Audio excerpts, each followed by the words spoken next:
नमस्कार दोस्तों, मैं रंजीत प्रसाद आप सभी का स्वागत करता हूं अपने YouTube channel Ranjit Prasad CNC basic पर। दोस्तों, आज का वीडियो का टॉपिक है calculation of radius on taper, यानी कि टेपर पर यदि कोई रेडियस दिया हो उसको हम किस तरह से कैलकुलेट करेंगे, उसी के बारे में आज हम फुल डिस्कस करेंगे। दोस्तों, ज़्यादा वक्त जाना करते हुए चलिए वीडियो स्टार्ट करते हैं।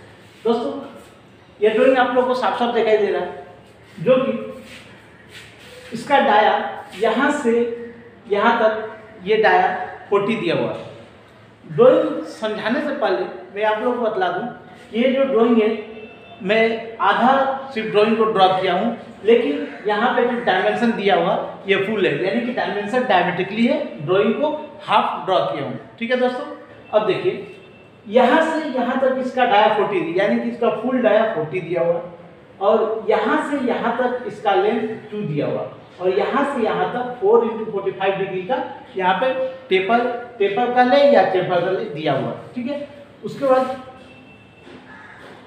यहाँ से यहाँ तक टोटल लेंथ दिया हुआ 32, और यहाँ पे R4 का रेडियस बनाना है। फिर इसका डाया जो है ये 48 दिया हुआ, फिर यहाँ पर भी R4 का रेडियस बनाना है, और यहाँ से यहाँ तक ये लेंथ हमें नहीं पता, ये हमें कैलकुलेट करने हैं। यहाँ से यहाँ तक इसका लेंथ 30 दिया हुआ, और यहाँ पे जो रेडियस दिखाई दे रहा है, यहाँ पे टेपर है, टेपर की यहाँ पे रेडियस दिखाई दे रहा है, ये रेडियस R3 का है, और इसका एंगल 30 डिग्री दिया हुआ। तो यही हमें कैलकुलेट करना है। तो इसको किस तरह से कैलकुलेट करेंगे, इसका कोऑर्डिनेट हम लोग किस तरह से निकालेंगे, आइए हम लोग समझ लेते हैं। दोस्तों, सबसे पहले हम लोग देखेंगे कि इसमें टोटल कितने कोऑर्डिनेट हैं। देखिए 1 2 3 4 5 6 7 8 9, ठीक है, और यहाँ तक यदि 2 ले जाए तो 10, यानी कि टोटल 9 और 10 कोऑर्डिनेट हमें निकालने हैं। ठीक है, अब देखिए कोऑर्डिनेट नंबर 1 में x का वैल्यू 40 हो जाएगा। x का वैल्यू 40, क्योंकि यहाँ पे जो भी अभी मैं आप लोगों को समझाया था कि यहाँ पे जो भी वैल्यू दूंगा वो डायमेट्रिकली होगा। ये जो डायमेंशन दिया हुआ ये फुल डायमेंशन होगा, मगर ड्राइंग को हाफ ड्रॉ किया हुआ, इसलिए यहाँ पे कोऑर्डिनेट नंबर 1 में x का वैल्यू 40 होगा और z का वैल्यू 0 हो जाएगा। इसलिए यहाँ पे देखिए कोऑर्डिनेट नंबर 1 में x का वैल्यू 40 और z का वैल्यू 0.0। ठीक है, नेक्स्ट अब टूल कोऑर्डिनेट नंबर 1 पे आ चुका। अब कोऑर्डिनेट नंबर 1 से कोऑर्डिनेट नंबर 2 पर जाने के लिए x का वैल्यू सेम रहेगा, क्योंकि x में कोई चेंज नहीं है, और z का वैल्यू यहाँ से यहाँ तक इसका देखिए लेंथ दिया हुआ 2। ठीक है, इसलिए यहाँ पर कोऑर्डिनेट नंबर 2 में z का वैल्यू 2 हो जाएगा। यहाँ पे देखिए कोऑर्डिनेट नंबर 2 में x का वैल्यू 40 यानी x का वैल्यू सेम रहेगा, और z का वैल्यू -2 हो जाएगा, -2, क्योंकि यहाँ से यहाँ तक इसका लेंथ 2 दिया हुआ। ठीक है, अब टूल कोऑर्डिनेट नंबर 2 पर पहुंच गया। अब कोऑर्डिनेट नंबर 2 से कोऑर्डिनेट नंबर 3 पर जाने के लिए यहाँ पे दिया हुआ 4 × 45 डिग्री। ठीक है, 4 × 45 डिग्री, लेकिन इसका डाया हमें नहीं पता। ये डाया किस तरह से कैलकुलेट करेंगे, देखिए ये 40 दिया हुआ, ये 40 दिया हुआ, और ये 4 है, यानी कि हमें डायमेट्रिकली बनाना है, तो इसको 4 को डबल कर देंगे, यानी कि 4 का डबल करने से कितना आएगा, 8 हो जाएगा।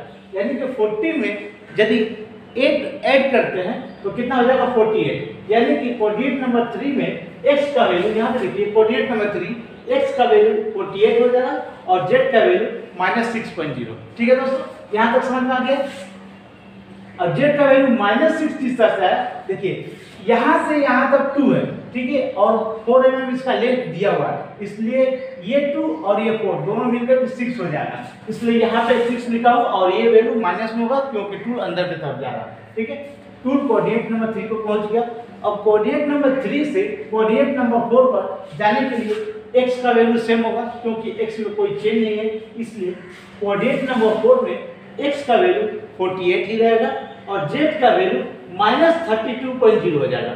z का वैल्यू -32 किस तरह है, क्योंकि यहाँ से यहाँ तक इसका टोटल लेंथ दिया हुआ 32, इसलिए कोऑर्डिनेट नंबर 4 में z का वैल्यू -32 हो जाएगा। ठीक है, यहाँ तक क्लियर हो गया। अब कोऑर्डिनेट नंबर 4 से कोऑर्डिनेट नंबर 5 में जाना है, यहाँ पे इसका रेडियस R4 दिया हुआ, यानी R4 बनाते हुए कोऑर्डिनेट नंबर 5 पर हमें जाना है। तो इसके लिए x का वैल्यू यहाँ पे देखिए x का वैल्यू दिया हुआ 48, यानी कोऑर्डिनेट नंबर 5 में x का देखिए कोऑर्डिनेट नंबर 5 है, इसमें x का वैल्यू 48 हो जाएगा और z का वैल्यू -36 होगा। z का वैल्यू -36 किस तरह से होगा देखिए, यहाँ पे एक टोटल 32 दिया हुआ है, ठीक है, और यहाँ से यहाँ तक उतना ही होगा जितना रेडियस होगा, यानी कि यहाँ से यहाँ तक इसका लेंथ उतना ही होगा जितना इसका रेडियस होगा, यानी कि ये 32 है प्लस उसमें 4 ऐड कर देंगे, जब इसको ऐड करेंगे तो टोटल हो जाएगा 36, इसलिए कोऑर्डिनेट नंबर 5 में z का वैल्यू -36 होगा। ठीक है दोस्तों, यहाँ तक क्लियर हो गया। अब यहाँ पे कोऑर्डिनेट नंबर 5 जहाँ एंड हो रहा, कोऑर्डिनेट नंबर 5 से कोऑर्डिनेट नंबर 6 पर जाने के लिए यहाँ पे x का वैल्यू देखिए, यहाँ पे x का वैल्यू 56 दिया हुआ है, ठीक है, x का वैल्यू 56 दिया हुआ है, इसका मतलब कि कोऑर्डिनेट नंबर 6 में x का वैल्यू 56 हो जाएगा और z का वैल्यू -40 होगा। ये -40 किस तरह का है, अभी मैं आप लोगों को बताया था कि यहाँ पे इसका लेंथ उतना ही होगा जितना कि रेडियस है। यहाँ पे टूल ऑलरेडी 36 पर जा चुका है, 36 पर जा चुका है, इसमें 4 ऐड कर देंगे तो कितना, क्योंकि रेडियस 4 है इसलिए इसमें 4 ऐड कर देंगे तो ये 40 हो जाएगा, 36 में 4 ऐड करने से 40 हो जाएगा, यानी कि कोऑर्डिनेट नंबर 6 में z का वैल्यू -40 हो जाएगा। ठीक है, यहाँ तक क्लियर हो गया। अब कोऑर्डिनेट नंबर 6 से कोऑर्डिनेट नंबर 7, यहाँ पे देखिए, यहाँ पे एक रेडियस दिखाई दे रहा होगा, ये R3 का रेडियस है, यहाँ पे रेडियस बना और ये यहाँ पे टेपर है, ठीक है, तो इस ड्राइंग में सबसे इंपॉर्टेंट यही है, इसको यदि आप समझ लिए यानी कि आसानी से इसको बना सकते हैं। अब देखिए कोऑर्डिनेट नंबर 6 से कोऑर्डिनेट नंबर 7 यहाँ तक जाने के लिए हमें इसका लेंथ नहीं दिया हुआ, ये लेंथ हमें फाइंड आउट करना होता है, ठीक है। इस लेंथ को फाइंड आउट करने के लिए सबसे पहले ये जो यहाँ पे एक एंगल दिखाई दे रहा, इसको हम बाहर में ड्रॉ कर लें। तो देखिए ये जो दिखाई दे रहा है इस तरह से, इसको मैं यहाँ पे बाहर ड्रॉ कर लूँगा, ठीक है, यहाँ पे इस तरह से, ठीक है, यहाँ तक ड्रॉ कर लिए और यहाँ पे R3 का रेडियस दिया है, यानी R3 का एक गोल सर्कल बना लिया, ठीक है। अब देखिए आप लोगों को पता है कि ये अपना सेंटर पॉइंट होगा, ठीक है, सेंटर पॉइंट से यहाँ से रेडियस स्टार्ट हो रहा है, यानी कि रेडियस यहाँ से स्टार्ट हो रहा है, तो सेंटर पॉइंट से जहाँ पे रेडियस स्टार्ट हो रहा है वहाँ पे एक लाइन ड्रॉ कर दिया, ठीक है। अब देखिए रेडियस यहाँ पे आकर के एंड हो रहा है, यानी कि ये देखिए ये रेडियस है R3 का रेडियस यहाँ से स्टार्ट हो रहा, ठीक है, और यहाँ पे जाकर के एंड हो गया, ठीक है। अब देखिए यहाँ पे एंड हो गया, यानी कि रेडियस यहाँ खत्म हो गया, यहाँ से स्टार्ट हुआ और यहाँ पे खत्म हो गया, ठीक है। अब देखिए ये अपना सेंटर पॉइंट है, इस सेंटर पॉइंट से यदि इस तरह से एक लाइन इस तरह से ड्रॉ कर दूं तो ये ट्रायंगल बन गया, ठीक है। इसी ट्रायंगल को हम लोग बाहर में ड्रॉ कर लेंगे, ये जो ट्रायंगल है यहाँ पे ड्रॉ कर लिया, ठीक है। अब देखिए सेंटर पॉइंट से सर्कमफ्रेंस तक कोई भी लाइन टच करता है वो रेडियस के बराबर ही होता है, यानी यहाँ पे रेडियस R3 दिया हुआ, यानी कि ये यहाँ से यहाँ तक इसका वैल्यू कितना हो जाएगा, 3 हो जाएगा, ठीक है। तो ये जो ड्राइंग में ड्रॉ किया है इसको बड़ा करके इसका वैल्यू कितना हो जाएगा, 3 हो जाएगा। अब देखिए यहाँ से यहाँ तक सेंटर पॉइंट से सर्कमफ्रेंस तक रेडियस का वैल्यू जितना रहेगा उतना ही इसका वैल्यू होता है, यानी कि यहाँ से यहाँ तक इसका 3 हो जाएगा, लेकिन हमें चाहिए यहाँ से यहाँ तक, क्योंकि रेडियस यहाँ पे खत्म हो रहा है, इसलिए यहाँ से यहाँ तक इसका हाइट चाहिए, ठीक है। यहाँ पे ये निकालने के लिए हम लोग इसके पहले वीडियो में मैं आप लोग को समझाया था कि इस तरह से यदि कोई वैल्यू फाइंड आउट करना हो उसके लिए हम लोग एक फार्मूला यूज करते हैं, वो फार्मूला है sin थीटा इंटू r। अब देखिए यहाँ पे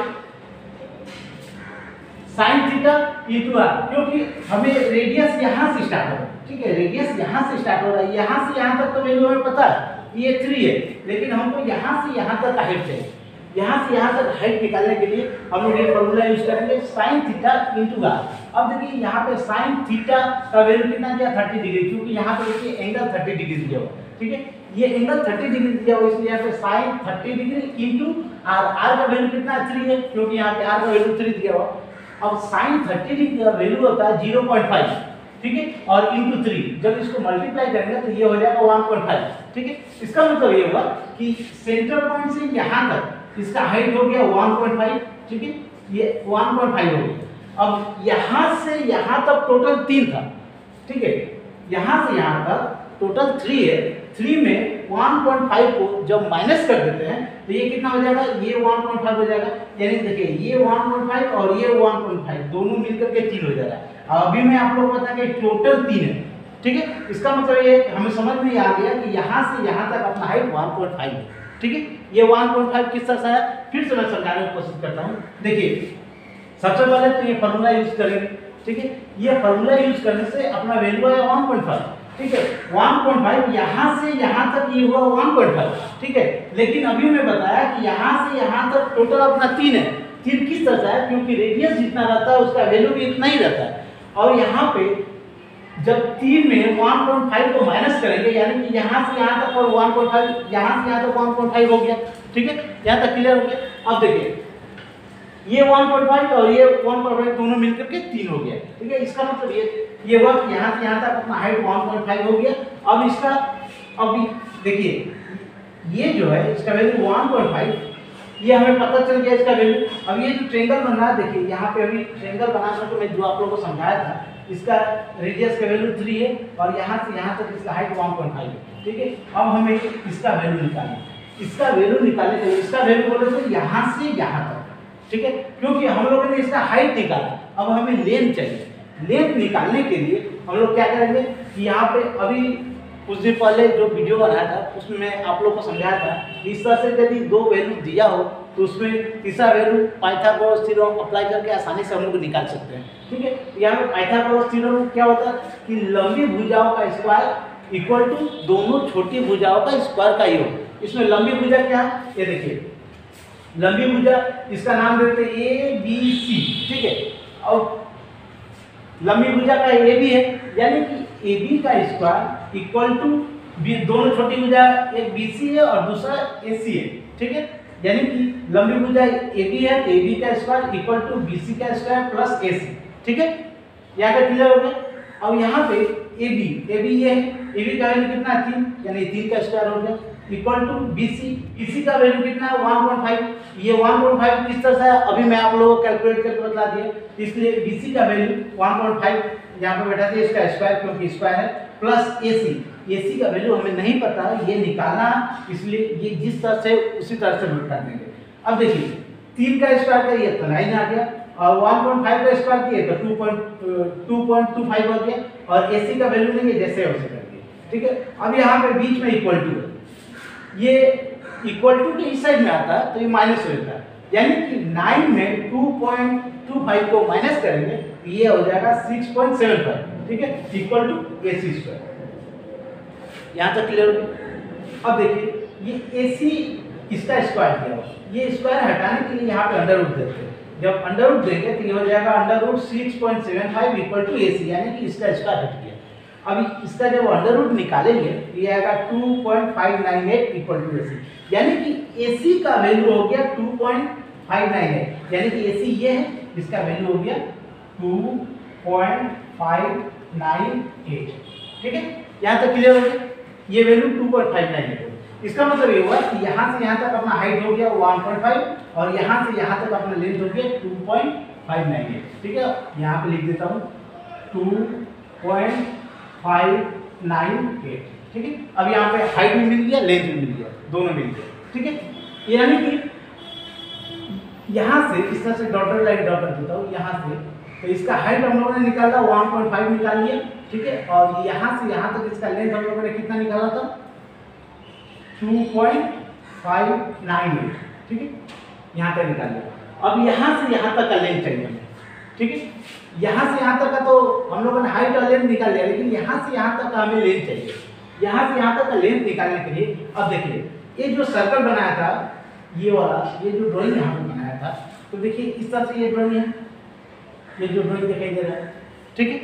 अब देखिए ये 30 डिग्री का दिया हुआ, यानी कि यहाँ पे इस तरह से लाइन ड्रॉ कर दो, ठीक है, और यहाँ तक इस तरह से लाइन ड्रॉ कर दो, ये वाला लाइन इस तरह से इसमें मैच कर दो। अब देखिए यहाँ पे रेडियस खत्म हुआ, यहाँ पे एक लाइन रख दीजिए। अपने को पता है कि यहाँ से यहाँ तक इसका हाइट 1.5, क्योंकि ये जब यहाँ पे 1.5 है यानी कि ये भी 1.5 होगा, ठीक है। और ये टोटल यानी कि यहाँ से यहाँ तक टोटल कितना, देखिए इसका डायमीटर 90 दिया हुआ, ठीक है, क्योंकि हम लोग एक साइड का कैलकुलेट कर रहे हैं, तो जब ये 90 दिया हुआ और एक साइड का कैलकुलेट कर रहे हैं, इसका मतलब ये होगा कि ये 45 हो जाएगा। तो अब जब ये टोटल यहाँ से यहाँ तक टोटल 45 हो रहा है, तो उसमें 1.5 जब माइनस कर देंगे तो ये कितना हो जाएगा, 43.5 हो जाएगा। यानी कि ये 43.5 और 1.5 ये दोनों मिलकर के 45 हो जाएगा। और ये 45 किस तरह से है, क्योंकि इसका हाफ कर दिए, ये डायमेट्रिकली 90 दिया हुआ, हम लोग एक साइड का कैलकुलेट कर ले, इसलिए यहाँ पे ये टोटल वैल्यू इसका 45 हो जाएगा। ये क्लियर हो गया आप लोगों को कि 1.5 किस तरह से है, 43.5 किस तरह से है, ठीक है, यहाँ तक क्लियर हो गया। अब देखिए ये यहाँ पे इस तरह से ट्रायंगल दिखाई दे रहा है आपको, इस तरह से ट्रायंगल बन गया। तो इसी ट्रायंगल को हम यहाँ पे बड़ा करके ड्रा करते हैं, यहाँ पे बड़ा करके ड्रा कर लिए, ठीक है। अब देखिए इसका एंगल 30 डिग्री दिया हुआ, ठीक है, यानी कि जब यहाँ पे एंगल 30 डिग्री दिया हुआ, ये एंगल जब 30 डिग्री दिया हुआ था, तो इसके पिछले वीडियो में मैं आप लोगों को बतलाया था कि इस तरह से यदि एंगल 30 डिग्री दिया हो, इसका मतलब ये होता है कि ये बेस हो जाता है, ये परपेंडिकुलर होता है। यदि एंगल यहाँ पे दिया होता तो ये बेस होता है, ये परपेंडिकुलर होता है, ठीक है। लेकिन यहाँ पे अपना एंगल यहाँ पे दिया हुआ, यानी कि इसके सामने के भुजा परपेंडिकुलर कहलाता है, यानी कि एंगल यहाँ पे तो ये परपेंडिकुलर हो गया, तो ये बेस हो गया और ये हाइपोटेन्यूस हो गया, ठीक है। अब देखिए इसका एंगल हमें पता है 30 डिग्री दिया हुआ, और यहाँ से यहाँ तक हम लोगों ने हाइट निकाला 43.5, इसलिए 43.5 लिख दिए। अब देखिए हमें परपेंडिकुलर निकालना है, क्योंकि देखिए यहाँ से यहाँ तक अपना हाइट नहीं, यहाँ से यहाँ तक अपना लेंथ नहीं पता, ये लेंथ हमें निकालना है। तो लेंथ निकालने के लिए क्या करेंगे, इसके पहले जो फार्मूला बताया था पंडित बद्री प्रसाद हर हर बोले, वो फार्मूला को अप्लाई करेंगे। यहाँ पे देखिए पंडित बद्री प्रसाद हर हर बोले, ठीक है, ये फार्मूला अप्लाई करेंगे। अब यहाँ पे हमें परपेंडिकुलर निकालना है, यानी कौन सा फार्मूला यूज करेंगे, ये, ठीक है। इसके लिए साइन का, इसके लिए कॉस और इसके लिए टेन यूज करते हैं। तो अपने को ये फार्मूला अप्लाई करना है, तो ये फार्मूला अप्लाई करना है, इसका मतलब ये टेन यूज करेंगे, ठीक है। अब देखिए tan 30 degree equal to P by B, tan 30 degree equal to P by B, क्यों, क्योंकि यहाँ पे देखिए इसका एंगल 30 डिग्री दिया और इसलिए tan 30 डिग्री कर दिया, equal to P by B है फार्मूला का पी बाई बी, ठीक है। और tan 30 डिग्री का वैल्यू होता है 0.577, ठीक है, इक्वल टू पी जैसे वैसे करके, क्योंकि पी का वैल्यू हमें नहीं पता था कि यहाँ से यहाँ तक हाइट हमें नहीं पता है, इसलिए पी जैसे वैसे कर दिए। और ये बी बेस का वैल्यू हमें पता है, बेस का वैल्यू कितना है 43.5, इसलिए यहाँ पर 43.5 कर दिए। और ये 43.5 किस तरह से है मैं आप लोगों को ऑलरेडी कैलकुलेट करके समझा चुका हूँ। अब देखिए जब इसको बाई क्रॉस मल्टीप्लिकेशन करेंगे तो कितना आ जाएगा 25.099 इक्वल टू पी, यानी कि पी का वैल्यू हो गया 25.099, ठीक है। यानी कि यहाँ से यहाँ तक अपना टोटल लेंथ हो गया 25.09, ठीक है, ये पी का वैल्यू हो गया, ठीक है, यहाँ तक क्लियर हो गया। अब देखिए अब यहाँ पे हम लोगों ने सारे वैल्यू कैलकुलेट कर लिए, देखिए इस तरह से यहाँ पे एक लाइन कर देता हूँ, इसका वैल्यू हम लोगों ने निकाला था 25.099, ठीक है। और यहाँ से यहाँ तक इसका लेंथ हम लोगों ने निकाला था 2.598, ठीक है। और यहाँ से यहाँ तक इसका हाइट निकाला था 1.5, ठीक है, यानी कि ये हाइट भी हो जाएगा 1.5, ठीक है, ये हाइट 1.5, ठीक है। और अपने को पता है कि यहाँ से यहाँ तक टोटल कितना हो जाएगा, टोटल 43 है, ठीक है, ये कैलकुलेट कर लिए। अब देखिए अब टूल कोऑर्डिनेट नंबर 6 से कोऑर्डिनेट नंबर 7 पर आने के लिए इसका वैल्यू क्या होगा, इसको किस तरह से कैलकुलेट करेंगे। सबसे पहले देखिए यहाँ से यहाँ तक इसका टोटल वैल्यू 120 दिया हुआ, ठीक है, 120 दिया हुआ, और यहाँ से यहाँ तक ये 40 दिया हुआ, और यहाँ से यहाँ तक ये 30 दिया हुआ, यानी कि इन दोनों को यदि ऐड करके इसमें माइनस कर देता हूँ, यानी कि यहाँ से यहाँ तक अपना मिल जाएगा वैल्यू। तो ठीक है, इसको करके देखते हैं, ये 40 है या 30 है, यानी कितना हो गया, टोटल 70 हो गया। यानी कि यहाँ पे देखिए 120 में यदि 70 माइनस करते हैं तो कितना आ जाएगा 50। इसका मतलब ये हुआ कि यहाँ से यहाँ तक अपना टोटल लेंथ हो गया 50, ठीक है, यहाँ तक क्लियर हो गया। लेकिन कोऑर्डिनेट नंबर 6 से कोऑर्डिनेट नंबर से यहाँ तक का हमें लेंथ चाहिए। इस लेंथ को किस तरह से कैलकुलेट करेंगे? जब ये हमें पता है कि ये 50 है, ये 50 में यहाँ से 25.09 है, इसको माइनस कर देंगे, फिर ये 2.598 इसको माइनस कर देंगे तो ऑटोमेटिक ये वैल्यू मिल जाएगा। ठीक है, तो इसको जब माइनस किए यहाँ पे देखिए 50 में ये 25.099 है और ये 2.598 है, इन दोनों का ऐड किए तो कितना जाएगा 27.697। ठीक है, और ऐड करने के बाद 50 में इसको जब माइनस करेंगे तो यह आ जाएगा 22.303। ठीक है, यानी कि यहाँ से यहाँ तक अपना वैल्यू कितना हो गया? ये हो गया 22.303। ठीक है, अब समझ में आ गया ये वैल्यू किस तरह से हम लोगों ने कैलकुलेट किया। अब कोऑर्डिनेट नंबर 6 से कोऑर्डिनेट नंबर 7 पर जाने के लिए ये जहाँ पे टूल खड़ा था वहाँ से और 22.303 अंदर जाएगा, यानी कि अभी टूल कहाँ खड़ा था? टूल 40 पर खड़ा था, क्योंकि यहाँ का लेंथ दिया हुआ टूल 40 पर खड़ा था। 40 में ये 22.303 को ऐड कर देंगे। अब देखिए 22.303 में 40 को ऐड किए तो कितना आ जाएगा? 62.303 ये आ गया। इसलिए कोऑर्डिनेट नंबर 7 में जेड का वैल्यू 62.303 आ जाएगा। ठीक है, यानी कि कोऑर्डिनेट नंबर 6 से कोऑर्डिनेट नंबर 7 का टूल आ चुका। अब कोऑर्डिनेट नंबर 7 से कोऑर्डिनेट नंबर 8 पर ले जाना है, तो कोऑर्डिनेट नंबर 8 पर ले जाने के लिए टूल इस तरह से ट्रैवल करेगा। ठीक है, जब टूल इस तरह से ट्रैवल करेगा इसका मतलब क्या है कि इसका यहाँ से यहाँ तक हम लोगों ने हाइट कितना निकाला था? 1.5 निकाला था। ठीक है, 1.5 निकाला था, ये डायमेट्रिकली 3 हो जाएगा, यानी कि 3, यानी कि ये यहाँ से यहाँ तक ये 56 है। 56 में 3 यदि ऐड करते हैं तो x का वैल्यू कितना हो जाएगा? 59 हो जाएगा। 56 में 3 ऐड किया तो 59, यानी कि ये 59 हो जाएगा, यहाँ पे ये 59.00 हो जाएगा। ठीक है, क्योंकि यहाँ से यहाँ तक एक साइड का लेंथ हम लोगों ने 1.5 निकाला था, ये डायमेट्रिकली हमें बनाना है तो इसको डबल कर देंगे तो 3 हो जाएगा। ये 56 में 3 ऐड करेंगे तो 59 हो जाएगा। ठीक है, इसलिए यहाँ पे कोऑर्डिनेट नंबर 8 में x का वैल्यू 59.00 और z का वैल्यू -64.901, और ये -64.901 किस तरह से आया? अब देखिए यहाँ से यहाँ तक हम लोगों ने कितना वैल्यू निकाला था? 2.599। यहाँ पे देखिए ये वैल्यू निकाला था 2.599, ये वाला वैल्यू। ठीक है, तभी 62.303 पर खड़ा था, उसमें ये वाला वैल्यू ऐड कर देंगे। ये वैल्यू ऐड करने पर कितना आ जाएगा? 64.908 आ जाएगा, यानी कि कोऑर्डिनेट नंबर 8 में x का वैल्यू 59.00 हो जाएगा और z का वैल्यू -64.901 हो जाएगा। ठीक है, यहाँ तक क्लियर हो गया। अब टूल यहाँ पे आकर खड़ा हो गया। अब यहाँ से यहाँ तक हमें जाना है। ठीक है, यहाँ से यहाँ तक जाने के लिए हम लोग क्या करेंगे कि यहाँ पे टूल ऑलरेडी 64.901 पहुँच चुका है। ठीक है, अब हमें यहाँ तक जाना है। यहाँ तक जाने के लिए हम क्या करेंगे? ये टूल ये 40 है और ये 50, क्योंकि टोटल लेंथ 50 हम लोगों ने निकाला था, इसलिए 40 में 50 को ऐड करेंगे तो टोटल हो जाएगा 90। इसलिए कोऑर्डिनेट नंबर 9 में x का वैल्यू 90.0 हो जाएगा। ठीक है, क्योंकि यहाँ पे इसका x का वैल्यू 90 दिया हुआ और z का वैल्यू -90 हो जाएगा, क्योंकि अभी हम लोगों ने इसको कैलकुलेट किया, ये 50 है और ये 40 है, इन दोनों का ऐड किया तो कितना हो जाएगा? 90। इसलिए कोऑर्डिनेट नंबर 9 में z का वैल्यू 19.00, यानी कि टूल यहाँ तक पहुँच गया। अब चाहे तो आप टूल को आगे बढ़ा सकते हैं और चाहे तो टूल को बाहर निकाल सकते हैं। ठीक है, यहाँ पे मेन कैलकुलेशन ये था। यदि ये वीडियो आप लोग को नहीं समझ में आया तो इस वीडियो को एक बार फिर से रिवाइज कर समझने का कोशिश कीजिए।